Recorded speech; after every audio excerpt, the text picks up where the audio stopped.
Thank you very much, Honorable Phyllis Kwachi Ofosu. He's my dear brother, friend, and very good comrade.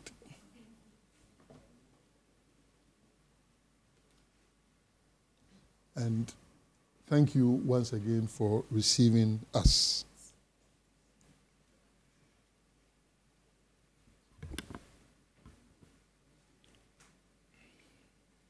Good morning,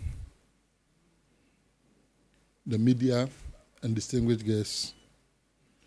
With deep humility and patriotism, I welcome you all to this important moment of reflection, renewal, and reaffirmation of purpose. Today, we gather not only to account for our stewardship so far, but also to cast a shared vision for a safer, stronger, and more resilient Ghana. A more resilient Ghana led by a government that is seeking to modernize, expand, make our armed forces more responsive to our national needs while ensuring a happier military. Let me begin by paying special tribute to the distinguished leadership present here with me, and some are represented. These are the patriots who, through policy, discipline, and duty, ensure that Ghana remains ever ready in a world filled with uncertainties. Our Deputy Minister is on another assignment. He will join us very soon. His energy and commitment to advancing our agenda for modernization and reform has been indispensable. Our Chief Director, Mr. Kate, the administrative engine room of our ministry, ensuring strategic alignment and execution. Chief of the Defense Staff, who is represented ably by Service Chiefs, Lieutenant General William Ejapon, a Soldiers General, whose guidance and leadership continues to inspire a force of excellence. Our Service Chiefs, Rear Admiral Godwin Livinus Besson of the Navy, steward of our maritime domain and protector of Ghana's blue economy. Air Force is also represented, but his Air Vice Marshal Eric Ajin Frimpong, Sentinel of the Skies and Technological Advancement, and their senior most, the Army, Major General Lawrence Kweku Betanu, Commander of Boots on the Ground, Guardian of our territorial integrity, represented by Brigadier General Pinsel. Chief of Staff, General Headquarters, Air Vice Marshal Joshua Latemensa Lakai, for your coordination and oversight across services. I wonder how you do it. Thank you very much.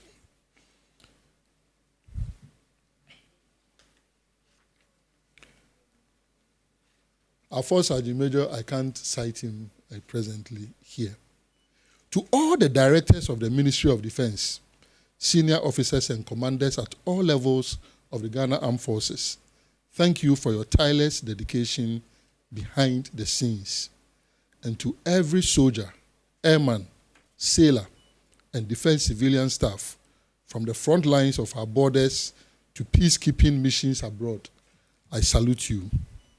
Your service is not only a duty, it's a national covenant. I also extend my appreciation to the media for your role in the national dialogue and to our citizens for your vigilance and your enduring support. Additionally, to the Ministry of Government Communications for instituting the Gov't Accountability Series, which has provided us this platform to wear our boots from the barracks to interface with the public and account for our stewardship at the presidency, the operational space of our Commander-in-Chief.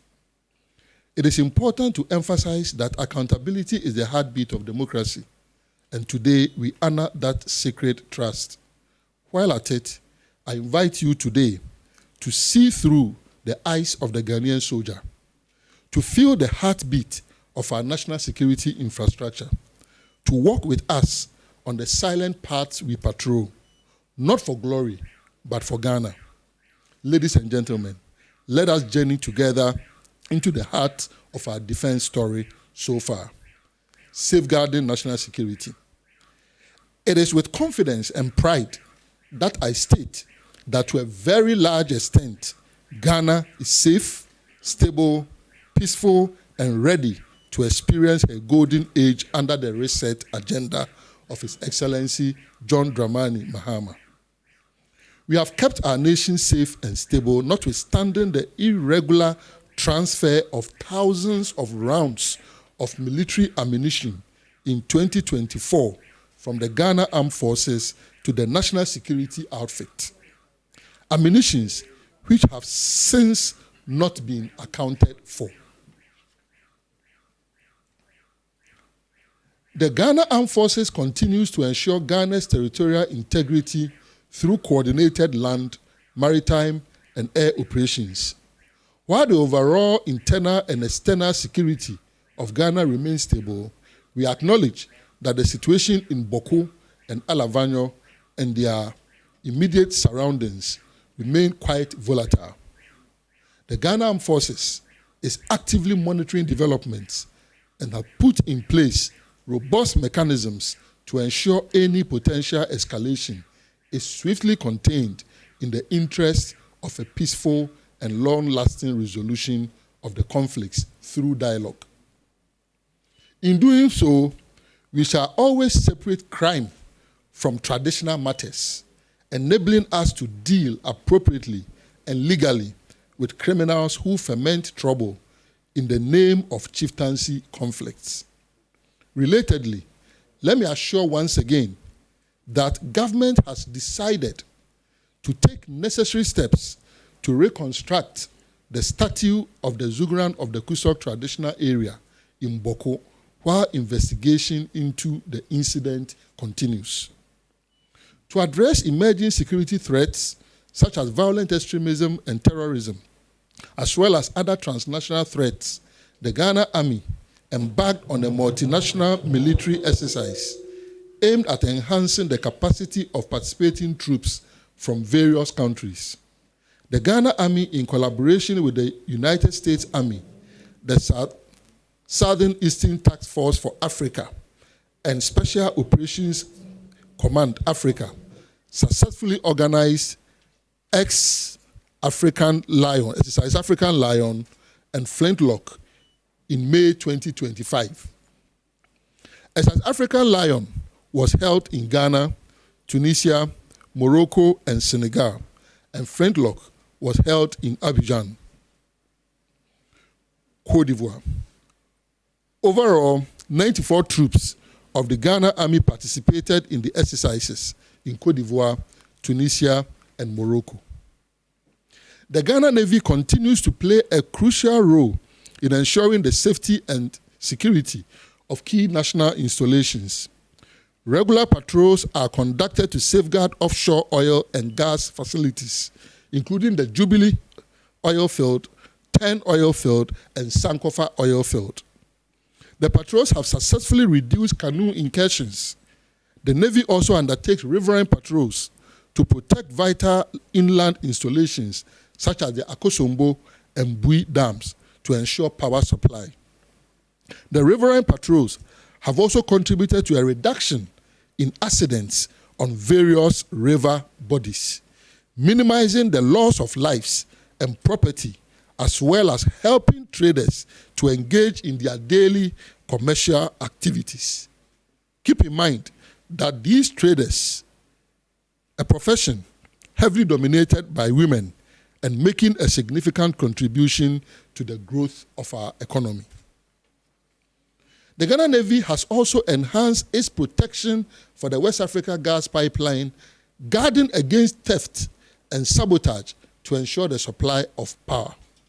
Within Ghana's ports, the Navy is currently providing enhanced security through robust anchorage and harbor patrols to facilitate the 24-hour operations of the Ghana Ports and Harbour Authority. Particularly, the Special Boat Squadron has increased its training events in and around the port in the form of boat exercises around the anchorage and combat medical care and evacuation from ships in the port. The Ghana Navy has significantly reduced maritime crimes, particularly piracy, through robust patrols, targeted escort duties, and the deployment of armed guards aboard vessels. These efforts have kept our sea lines of communication secure, enhancing maritime economic activities. Additionally, the Navy, as part of Operation Carrot, intensified patrols to enforce compliance with the Ministry of Fisheries and Aquaculture Development's directives on closed fishing season for industrial and semi-industrial trawling vessels. Ghana's position on the lingering Ghana-Togo maritime boundary dispute was given a boost by conducting patrols along the Ghana-Togo maritime border. The deployment of GNS Achimota within the disputed area succeeded in establishing harmony at the eastern border. Moreover, leadership engagement between the two navies, as well as operational level harmonization, have helped to prevent the escalation of the Ghana-Togo border dispute. The Ghana Navy facilitated 2 specialized training programs aimed at enhancing capacity of narcotics control personnel.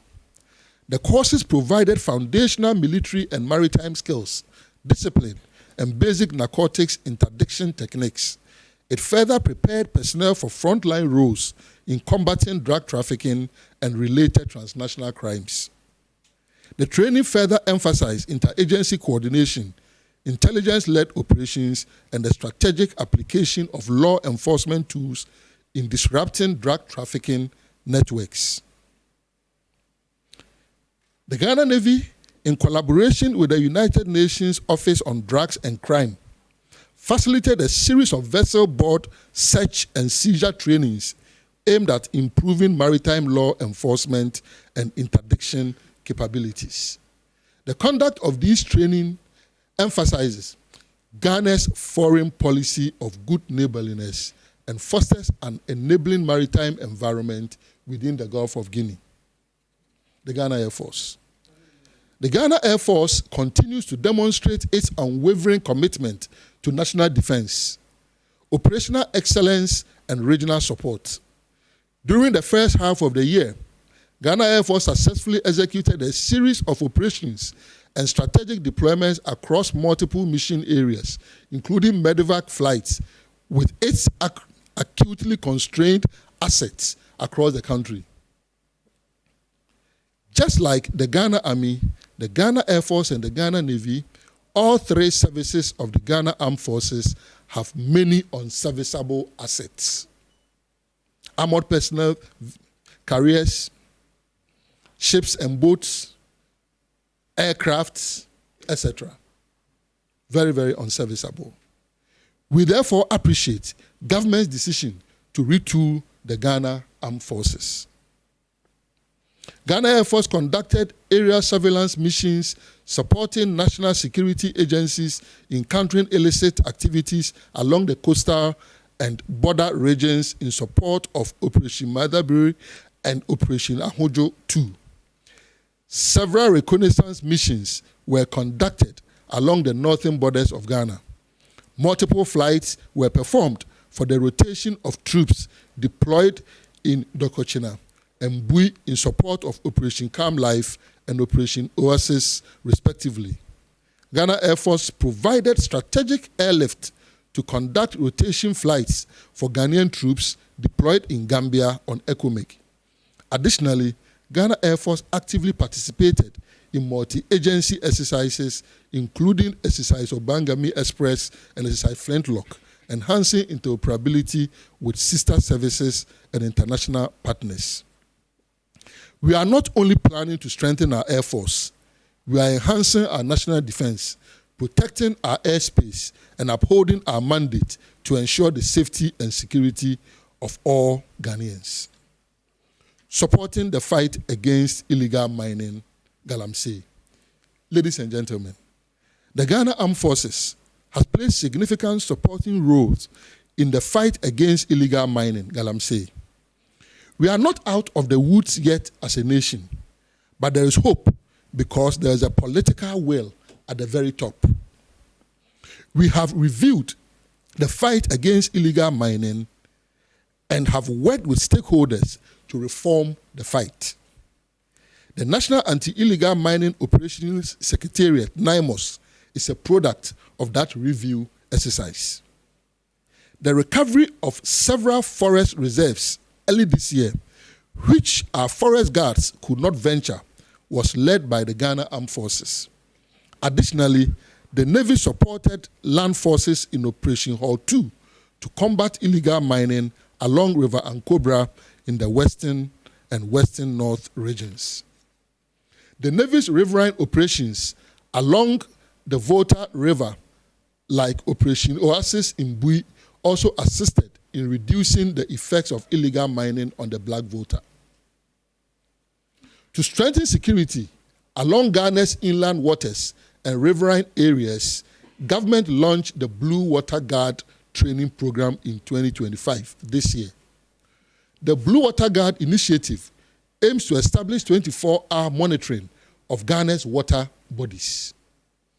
It is a strategic intervention to tackle illegal mining activities, protect the environment, and restore Ghana's polluted water resources.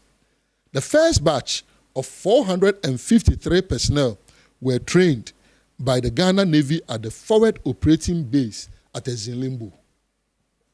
A second batch, made up of 532 personnel, commenced training last month and are scheduled to graduate this week. The training of the guards reflect Ghana Navy's commitment to operationalizing government's initiative of ensuring that all mining activities in Ghana leave a positive green footprint and not pollute water bodies. Defense infrastructure, the hardware of stability. President John Dramani Mahama believes true defense capability goes beyond weaponry. It is strengthened by robust infrastructure, resilient systems, and strong institutions.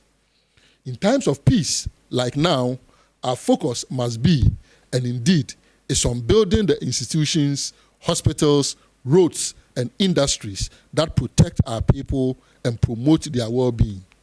Today, I'm proud to report that in alignment with the Reset Ghana agenda, military infrastructure is receiving attention and investment, turning Ghana's defense footprint into an engine for national development.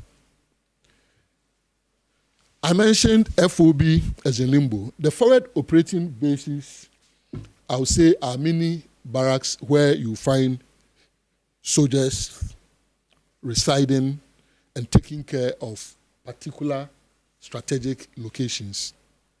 So still in talking about defense infrastructure, the president has directed that all forward operating bases currently under construction along strategic stretches of our northern border from Upper West to Upper East and across the Northeast region be captured under the Big Push program to ensure the speedy completion of the projects. Healthcare for heroes, 37 military hospital and beyond. A nation that honors its defenders must invest in their health. It is important to mention that 37 military hospital, which is the crown jewel of our military health system, and the National Emergency Response Center has seen significant improvement, including the new oxygen compressor systems and diagnostic imaging machines to meet 21st century standards.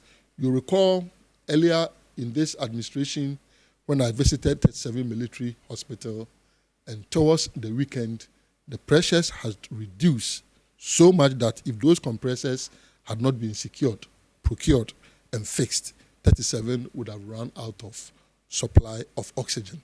And 37 doesn't just supply itself. It also provides oxygen, affordable oxygen, for the Ghana Ambulance Service. So just think about what the implications would have been. Also, installation of digital patient monitors, a new cold room for pharmaceutical preservation, and high-grade dental sterilizers. Additionally, the contractual bottleneck, which has stalled the 500-bed Afari Military Hospital project, has finally been resolved through painstaking negotiations, paving the way for the cost-effective completion of the project. Moreover, we are upgrading medical reception stations of the Ghana Armed Forces to bring quality health care closer to all corners of the nation. Ladies and gentlemen, I turn to Ghana's defense-driven industrial renaissance, DHOC. The Defense Industries Holding Company, DHOC Limited, represents a new era in Ghana's development, positioning the armed forces as key drivers of industrial and economic transformation.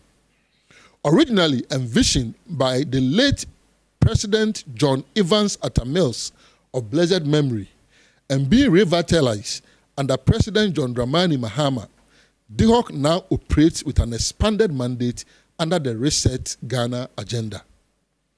I have inaugurated a new, innovative, enterprising, and action-oriented governing board chaired by my capable deputy, Ernest Boja Jemfi. I have tasked them to transform talk and plenty prose into action and verifiable outcomes in order to place the Ghana Armed Forces on the path of sustainable financing. Ladies and gentlemen, let me be clear.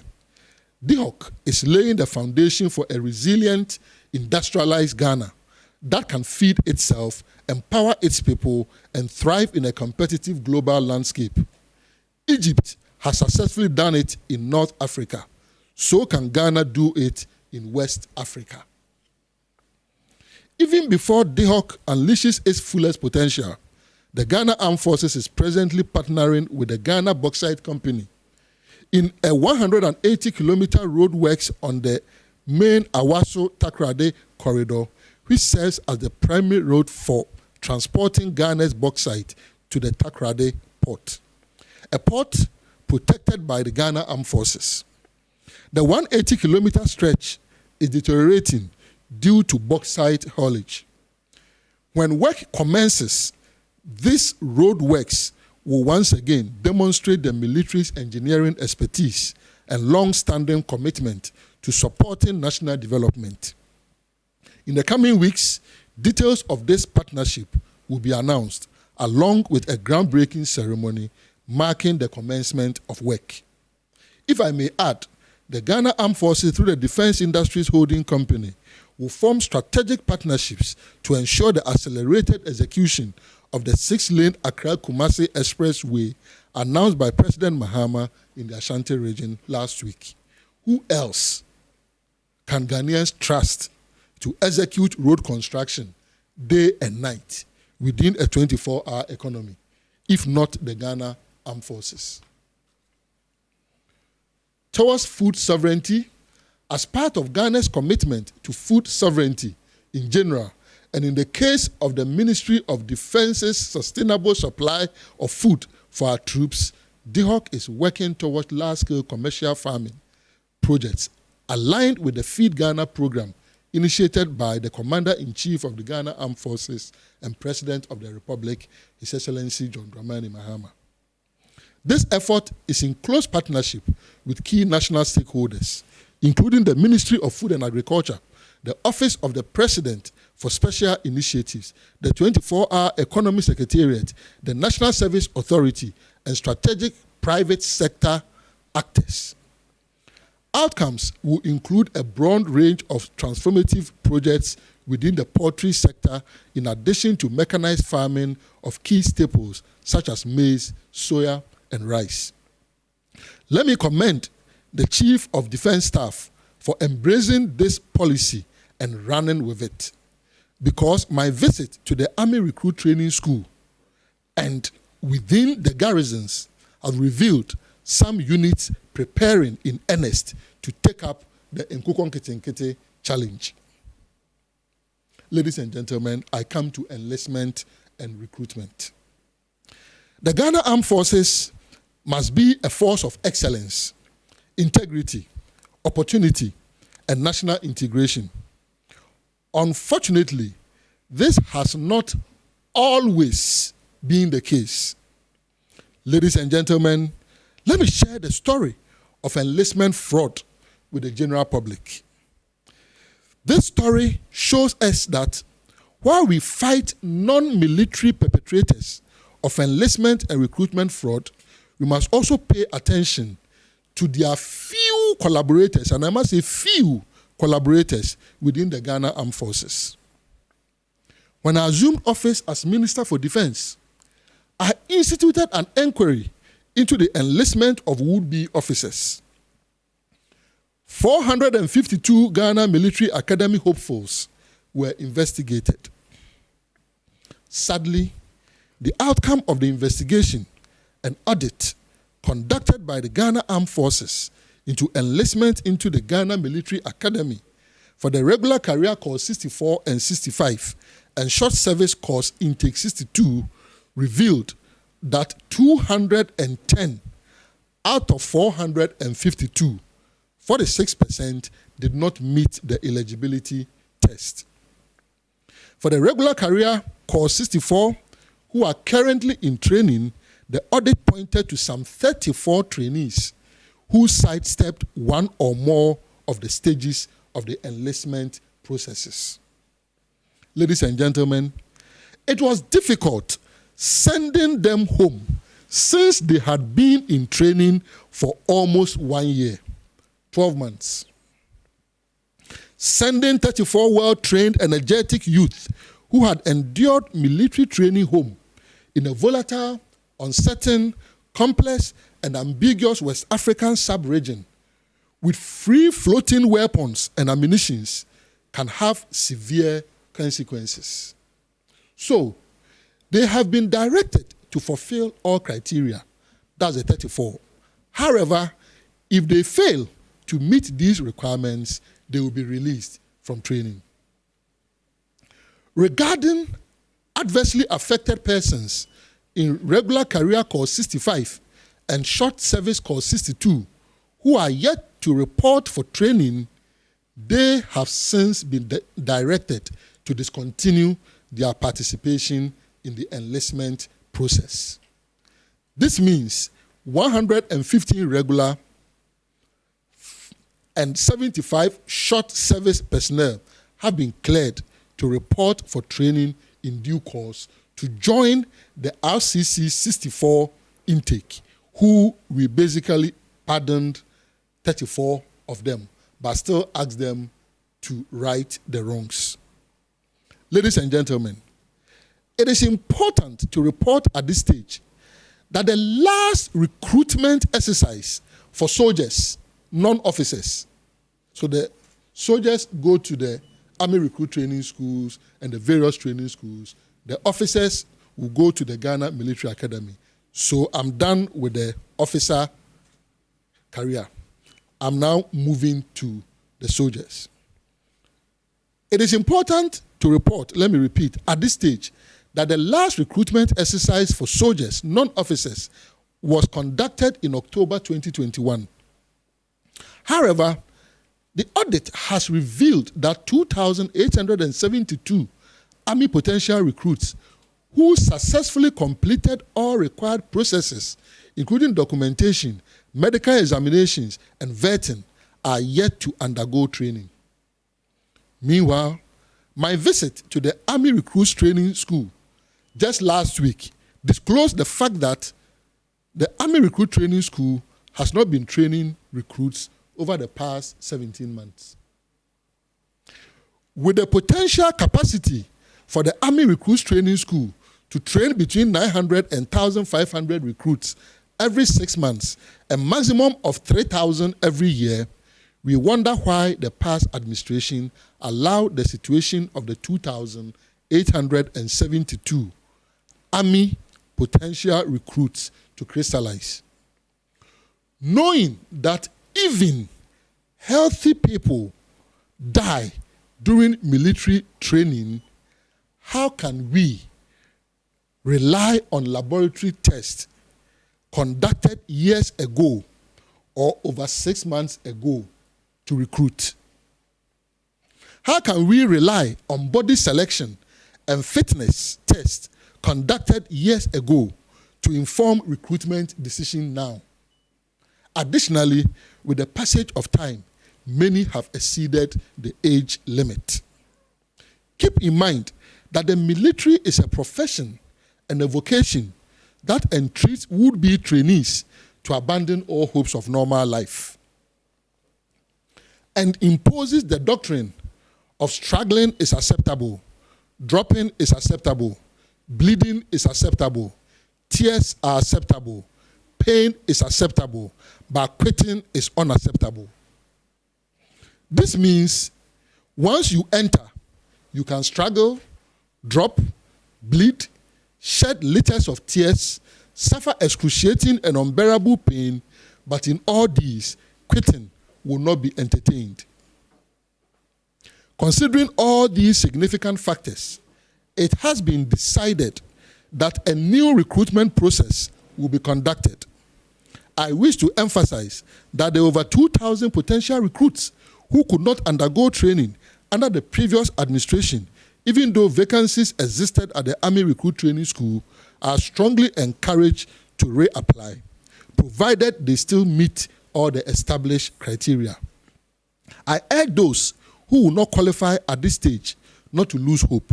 Be of good cheer, because within the 24-hour economy, other employment opportunities are being created. I'm excited to announce that, as has been communicated by the Commander-in-Chief, a comprehensive enlistment and recruitment exercise is to be undertaken with a view to increasing the manpower strength of the Ghana Armed Forces. Altogether, we are enlisting and recruiting 12,000 personnel within the next 3.5 years. Looking at the needs of the Ghana Armed Forces, and in particular the desire to build institutional capacity to support the ongoing drive towards industrialization and food security, future enlistment and recruitment exercises will also be targeting specific qualifications such as agric extension officers, artisans, engineers, biochemists, among others. Let me sound a note of warning that the Ghana Armed Forces has not contracted or delegated any individuals, organizations, or institutions to undertake any recruitment and enlistment exercise on its behalf. Furthermore, the Ministry of Defense seeks to support the Ghana Armed Forces to enhance the capabilities of the recruitment and enlistment portal ahead of the August-September 2025 manpower enhancement drive. The public is therefore advised to avoid fraudsters and scammers who pose as agents of the armed forces to recruit personnel. You engage them at your own risk. Report them to lawful authority.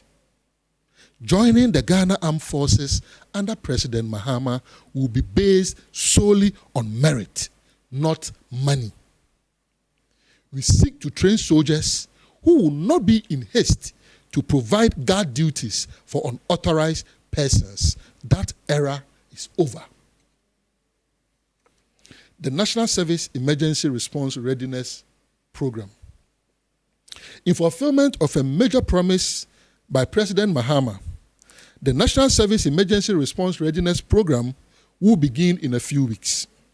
The basic military and emergency response training is a 6-week orientation training scheduled to run in 2 batches from August to October this year.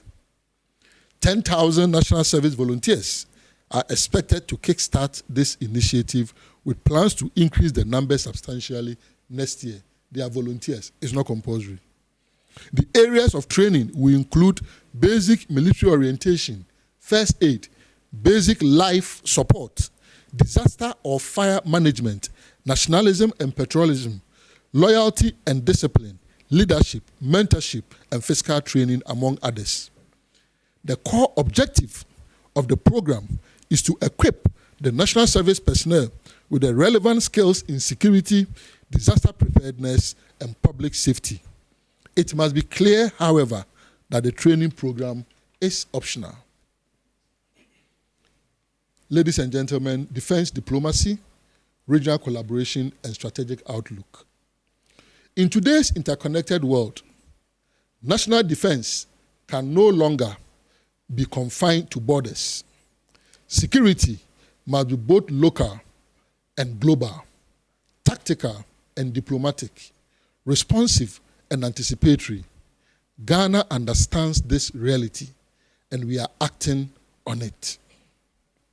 Our approach to national security is anchored in a clear doctrine.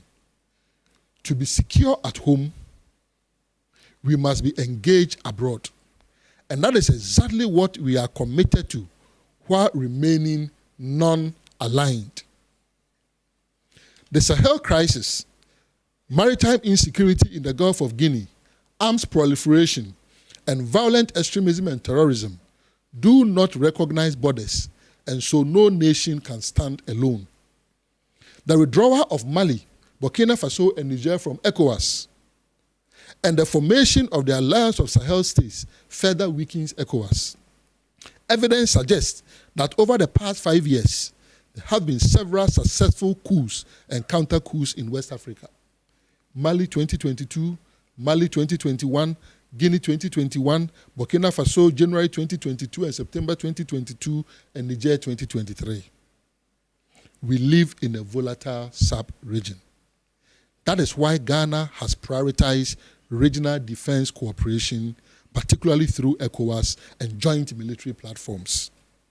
I must add that our Commander-in-Chief's visit to the Sahel region early this year has been reassuring. In a similar vein, under the leadership of His Excellency President John Dramani Mahama, and in close coordination with the Ministry of Foreign Affairs, we have deepened bilateral and multilateral military relations while showcasing Ghana's reliability, professionalism, and peace-first posture. Over the past half year, we have hosted high-level defense delegations from the United Kingdom, Brazil, China, Nigeria, the United States of America, France, and Turkey. We have signed new defense cooperation agreements, including intelligence sharing, logistics support, offer exchange programs, and arms control, and participated in strategic African Union and ECOWAS defense forums where Ghana has become a respected voice in shaping regional security frameworks. Leading on the global stage, peacekeeping with honor and excellence. Ghana continues to uphold its legacy as a beacon of international peacekeeping. Our blue helmets serve not just in large numbers, but with unmatched professionalism and honor, and the world has taken notice. Aside from the trailblazing role being played by Major General Anita Asma as UN Force Commander in Syria, Major General Robert Afram is also playing a key role within the UN peacekeeping setup. Let me also add that Squadron Leader Sharon Winslow Sam was recently awarded with the UN Military Gender Advocate of the Year, which further embodies our commitment to inclusivity, protection of vulnerable populations, and gender equity in conflict zones. Squadron Leader Sam, please rise and let us see you. Congratulations once again, Squadron Leader Sam. Good. I spoke about illegal mining. We also have a Lance Corporal who was recently promoted out of 10 by the Chief of Defense Staff in the person of Lance Corporal Tay Chu. Please be upstanding. He resisted bribe from illegal miners, Galamsey operatives. Thank you very much. So we still have very, very good men and women in our country. The Ghana Armed Forces is saturated with such talents. Ladies and gentlemen, I turn my attention to veterans, honoring our living heroes. Our veterans are the living testimonies of Ghana's bravery, resilience, and sacrifice. They are the men and women who once stood at the front lines at home and abroad so that our children could live in peace and our democracy could endure. And today, we must ensure that their service is never forgotten, their voices never silenced, and their dignity never compromised.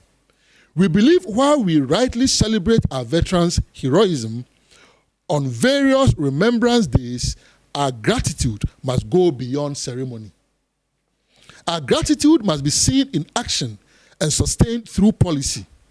To achieve this noble goal, we have launched a robust effort to uplift the welfare of veterans under the umbrella of the Veterans Administration, Ghana, VAG. Pay attention to the comma. 1. A new vibrant governing board has been inaugurated to oversee the administration of veterans. 2. Aggressive recovery of veterans' funds, lands, and assets is ongoing. 3.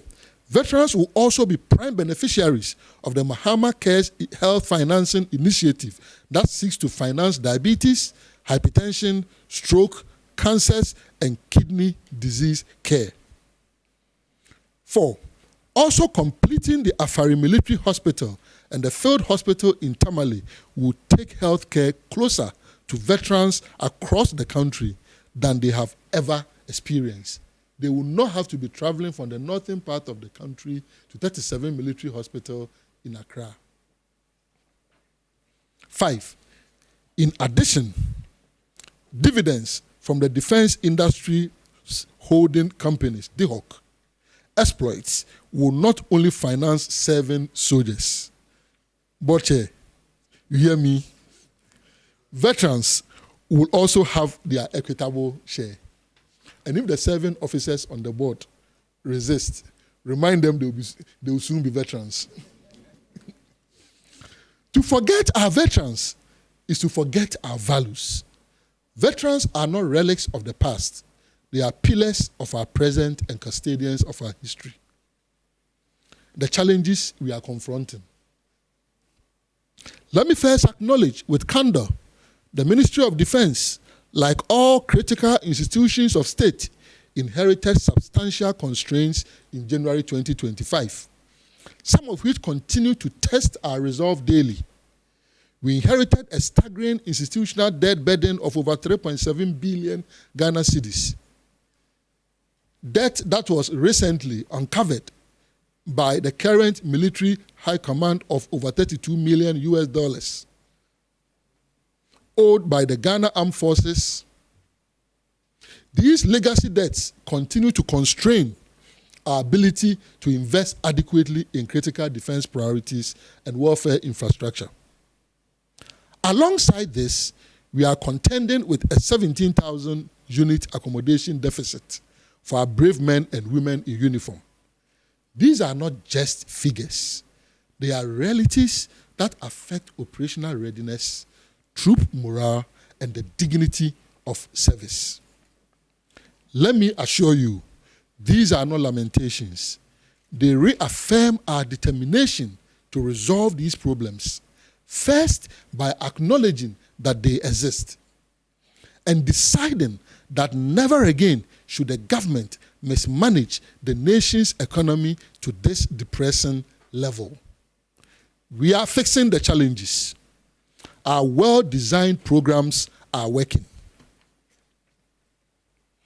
Concluding, I want you to remember 15 key points.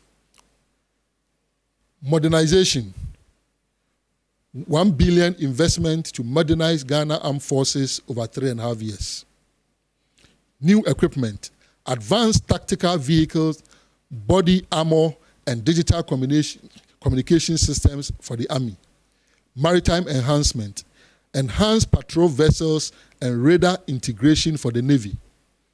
Air Force upgrade, new air assets, including UAVs, for the Ghana Air Force to operate effectively. Accommodation, construction of 10,000 housing units across all garrisons. Enlistment and recruitment, increasing the manpower strength of the Ghana Armed Forces by 12,000 over the next 3.5 years. Strategic partnerships, strengthening bilateral and multilateral alliances. Defense industrialization, enhancing local production through DHOC. Reset Ghana agenda, aligning defense strategy with national development goals. Security challenges, addressing threats, chieftaincy, galamsey, violent extremism with foresight and readiness. Climate security, preparing for floods, droughts, and food security. Gender inclusion, promoting diversity and inclusion in the armed forces. Veterans welfare, ensuring the well-being of veterans. Mahama Cares, more health facilities, and additional funding from DHOC. 14. National service, training 10,000 youth in disaster preparedness and patriotism. Last but not least, 15. Unity and progress, emphasizing collective responsibility and unity for Ghana's progress. Ladies and gentlemen, as we stand at the threshold of a new era, the Mahama Second Coming, and resetting Ghana, let us remember that our strength lies in not just our arms, but in our unity, our resilience, and our unwavering commitment to Ghana's progress. Today, we have outlined a vision for a modernized, industrialized, and inclusive defense sector that serves as a beacon of hope and stability in our region. Let us march forward together with the Ghana Armed Forces as our guardians of peace and architects of prosperity. Let us uphold the sacred covenant to protect every Ghanaian and propel our nation towards a safer, stronger, and more prosperous future. As we close this chapter and embark on the next, let us recognize that defense goes beyond the boots, barracks, and borders, because defense affects everything. Security is the seedbed of progress. Let our guiding principles be one Ghana, one destiny. May God bless our beloved homeland, Ghana. Thank you.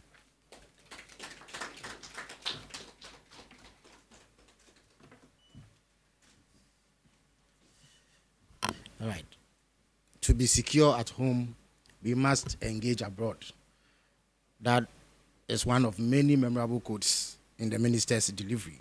I could not help but notice the linguistic dexterity that the defense minister exhibited at the introduction of his presentation. I mean, he introduced his men and women present here in language that was of Shakespearean proportions.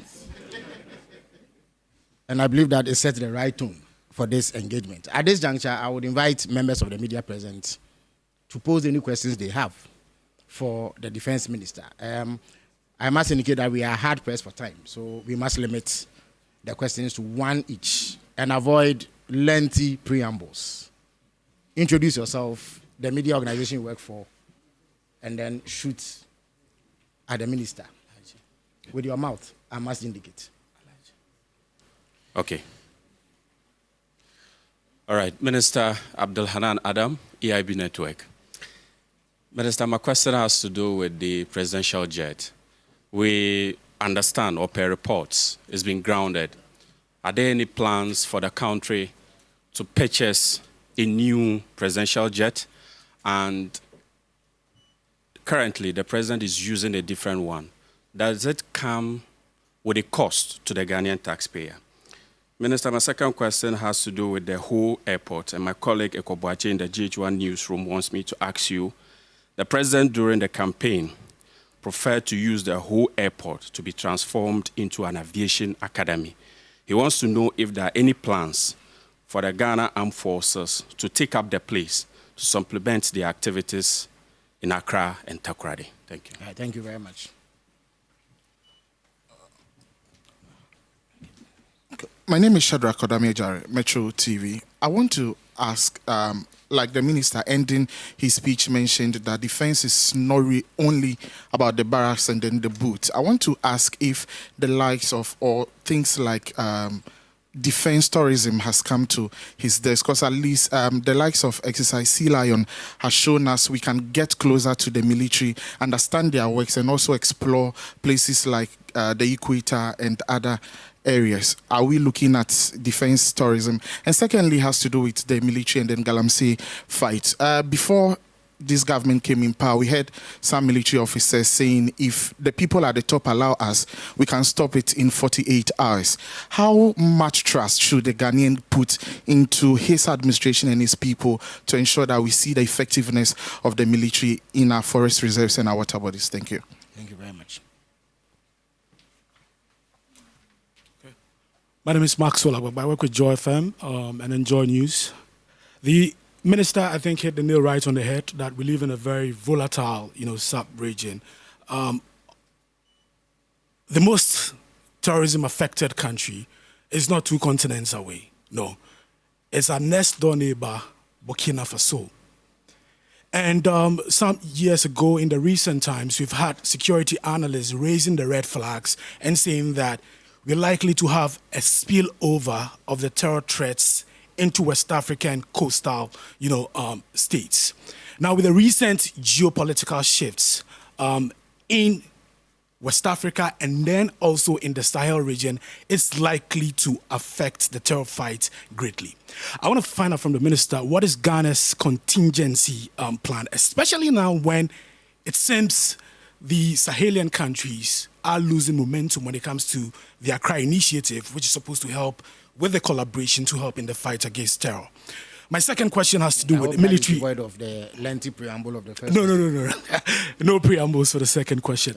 The second one has to do with military brutalities. Now, in 2023, we had a Shaman military brutality. It happened.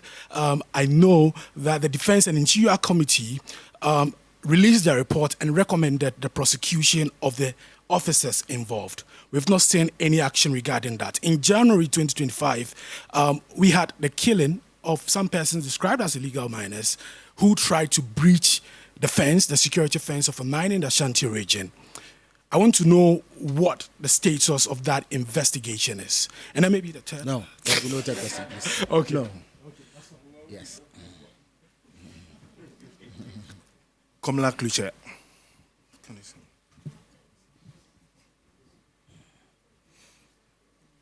Komla Kluche, I work at Media General. Can we get some more details on the missing ammunitions you said that were moved from the armory of the Ghana Armed Forces, which has not been accounted for? This appears to pose a national security threat. We need some more clarity on that. And if you may, there's been suggestions, most especially on social media, that journalist Kevin Taylor is in the country and being housed and protected in a state facility. Can you speak to this? Right.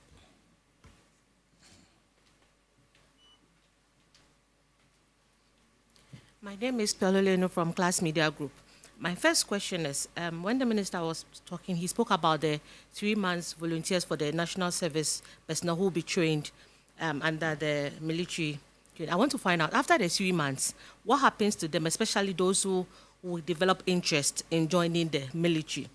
And also, secondly, there has been a call on social media that for the fight of Galamsey, that the military or those fighting Galamsey should adopt the shoot-to-kill method. Is the ministry or the Ghana Armed Forces considering this suggestion? Thank you. All right. Thank you very much. Honorable Minister, the microphone is yours.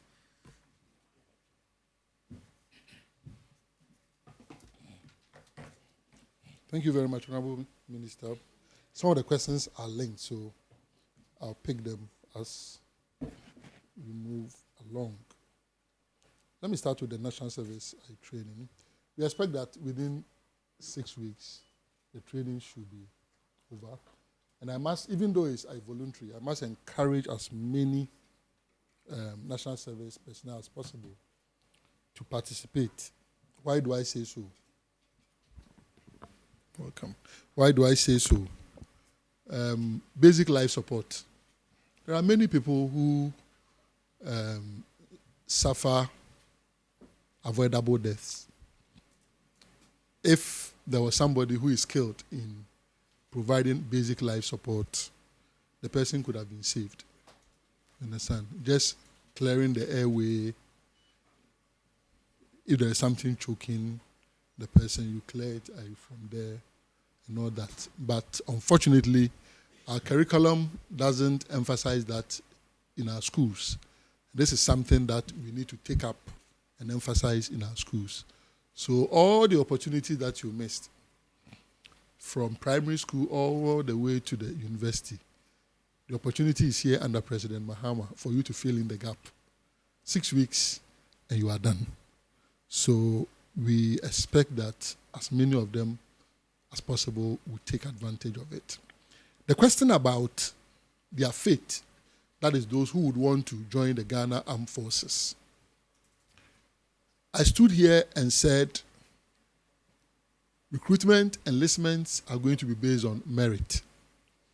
That is what it is. So whatever question that comes to mind, frame it around merit-based recruitment and enlistment, and you have an answer.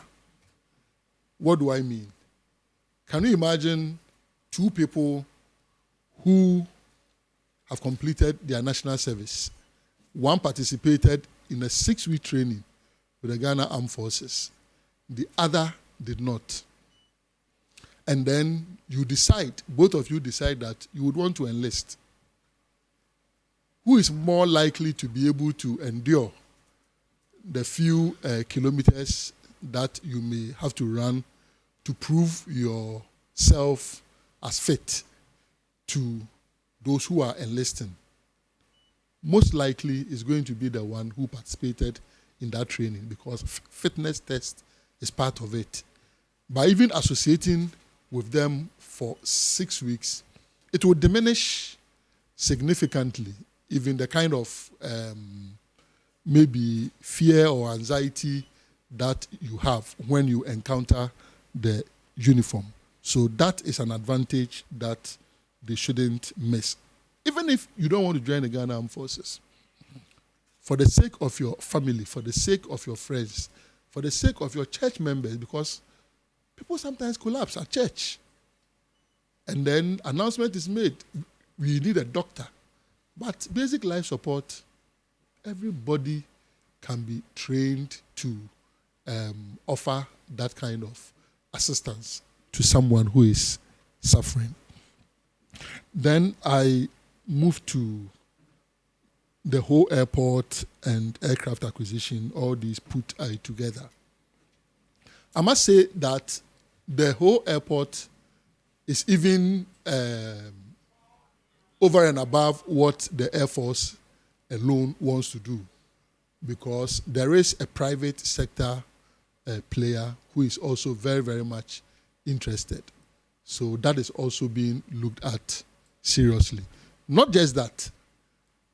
Also, Afina, too, I have a request on my letter where another entity has also written to seek some level of collaboration with the Ghana Air Force. I met them last week, Friday, and then there's a third one about even the use of Air Force hangars and other facilities.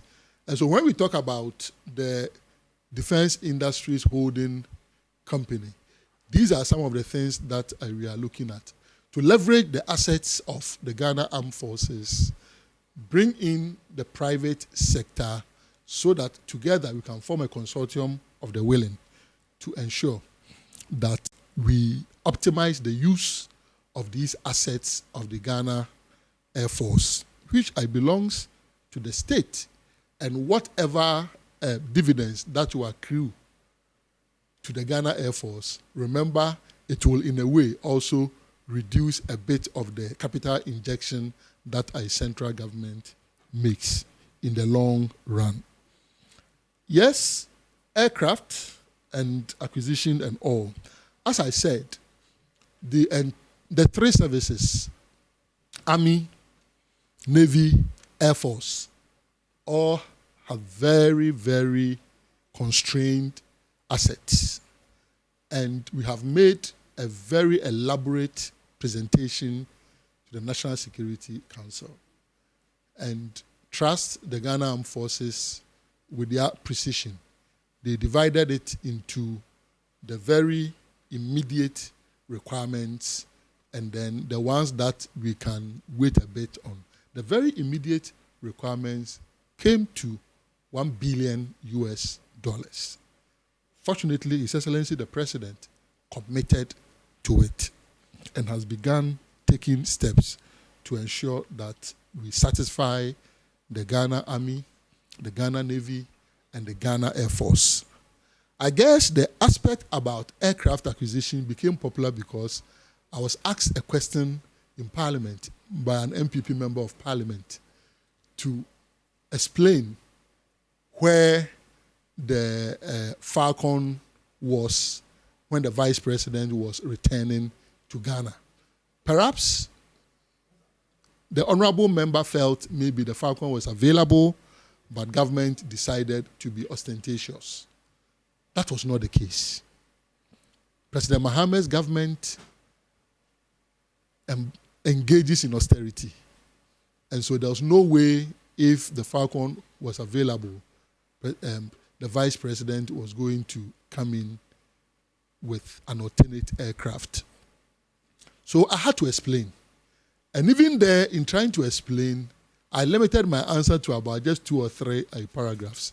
But subsequent questions were said that I had to give the fullest detail of what the state of the aircraft is. It is sad to note that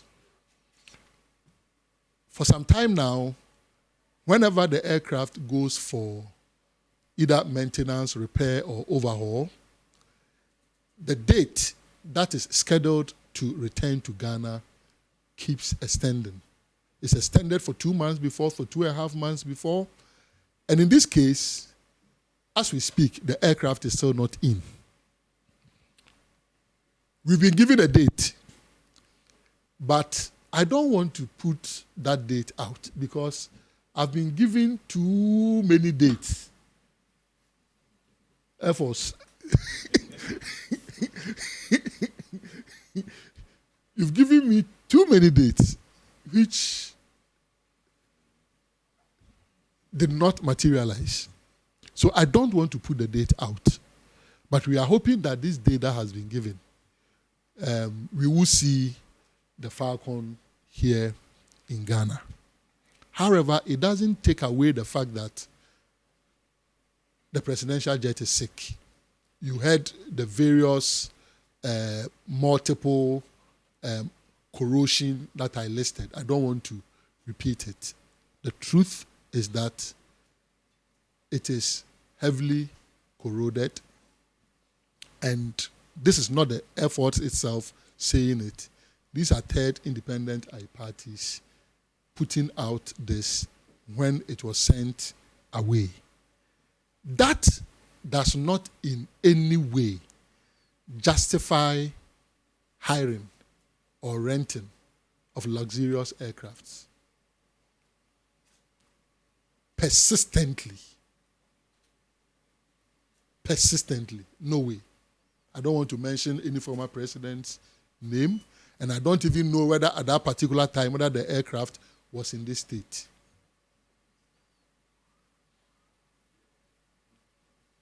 So be rest assured that hopefully when we are considering the air assets of the Air Force, when we are considering the assets of the Ghana Navy, when we are considering the assets of the Ghana Army, all these things will be considered and the right decisions taken. But for now, we are focused on restoring what we have to serviceable state so that we can make do with it.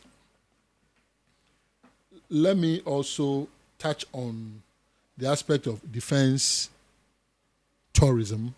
And as you heard, I mentioned several joint military exercises, joint exercises by the Air Force, Army, Navy with different countries.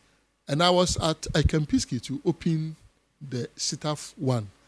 If you counted the number of senior officers, generals, who attended that program, you can clearly measure the forex that came in. Recently, there was one at Boamah Camp by the Navy. That was also an exhibition. That was the day when we went also to inaugurate the Gold Board Task Force. If you counted the number of people who also came in, that also is defense tourism. The more we host some of these programs, the better it is, the better we expose our systems also to others who develop interest and the likeness to want to help us even the more. Our 37 military hospital is here. Simple air compressor was not working until I went there and we intervened immediately. Otherwise, oxygen flow was going to be lacking. This can link defense tourism to health tourism because some of the health professionals there are also military officers. So we need to keep this at the back of our mind. Let me touch on Sahel. I would want to say that President Mahama's visit to the 3 AES countries was a game changer. He went to Burkina, Mali, and Niger. I have since been to Burkina. And when I say it was a game changer, I mean exactly what I'm talking about. Because the 3 AES countries had lost trust and confidence in ECOWAS. And so ECOWAS, West Africa itself, was yearning for that leader who could speak to the 3 AES countries, the leaders, for them to trust him or her and listen. Fortunately, with Ghanaians giving President Mahama a resounding victory, he became president and embarked on that game-changing trip. It is helping.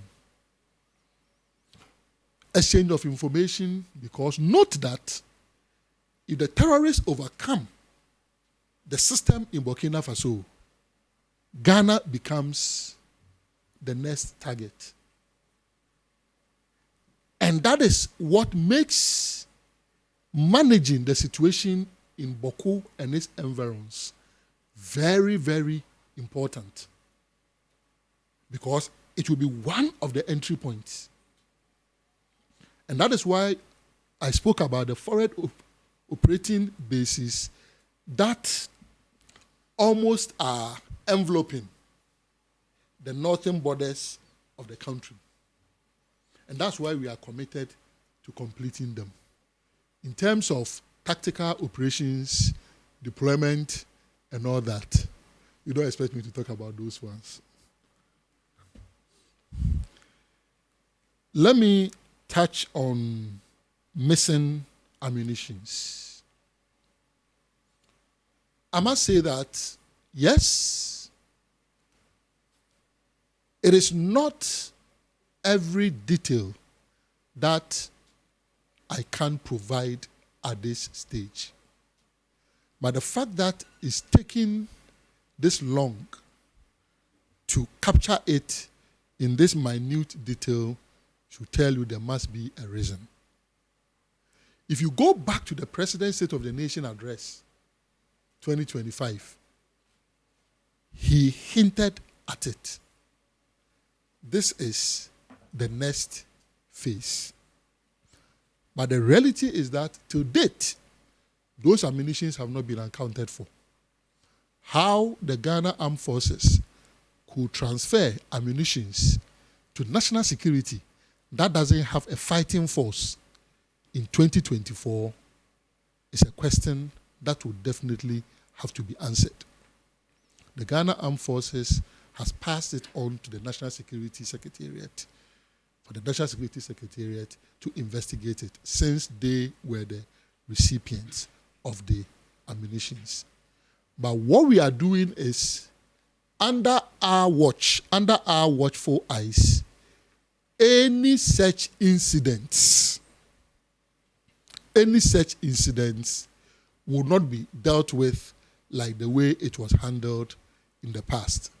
So whilst we have encircled this and handed it over to National Security for National Security to handle, whatever will fall within our domain from January onwards, trust that we will deal with it the way the military knows best.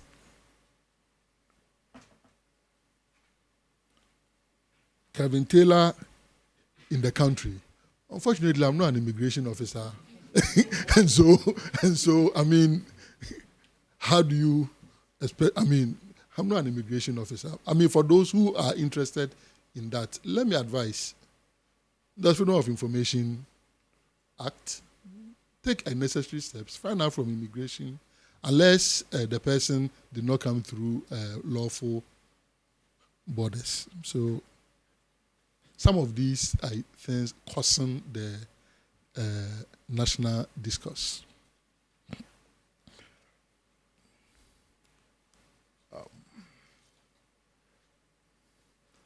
Ashanti region military brutalities and other military brutalities.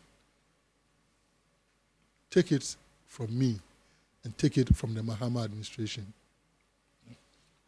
We will always treat crime as crime.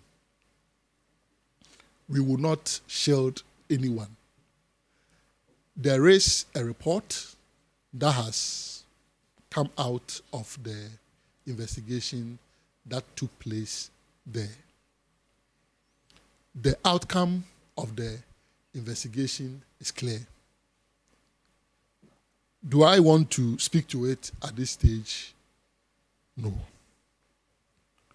However, subsequent actions will let everyone know what the implications of that particular investigation is. And then last but not least is to assure you that as much as possible, our doors are always open. We are ready to serve you. We are ready to engage you, even when we cannot, speak to the matter. We will be able to find clever ways to explain to you why this matter cannot be discussed in the public domain in great detail, like I have done with the ammunition that were moved from the Ghana Armed Forces to national security in 2024. So be rest assured. Thank you.